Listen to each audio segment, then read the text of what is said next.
Assalamualaikum po sa inyong lahat. O sa wikang Tagalog po ay sumainyo pong lahat ang kapayapaan. Ako nga po pala ang inyong lingkod, Yuritech at your service. Naranasan mo na ba ang lumobo ang battery ng cellphone mo? Pues hindi ka nag-iisa dahil madalas at pangkaraniwan na itong nangyayari sa mga smartphone sa panahon natin ngayon. While battery bloating is relatively common, it is not a normal or safe condition. At ang isa po sa mga ginagawa naming mga technician, kapag pwede pang gamitin ang battery o wala pang pambili ang aming mga kliyente, ay binubutasan po namin ang cover ng battery ng maliit lamang upang mabigyang daan ang namuong gas na natrap sa loob.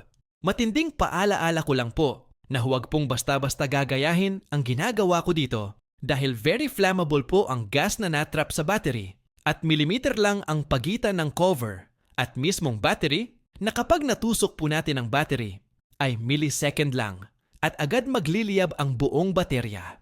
Kaya sa mga bata po na makakapanood sa videong ito, ay huwag na huwag niyo pong gagayahin ito. At sa ating mga magulang naman po dyan, ay gabayan po natin agad ang ating mga anak. Kung gipit na gipit po kayo, ay lumapit lang po kayo sa aming mga technician at kami na po ang bahala sa inyong problema. Mas gugustugin po namin ang ilibre na lang po kayo kesa naman po mabalitaan po namin na may nadisgrasya o nagkasunog dahil sa pagtitipid o kawalan pa ng budget.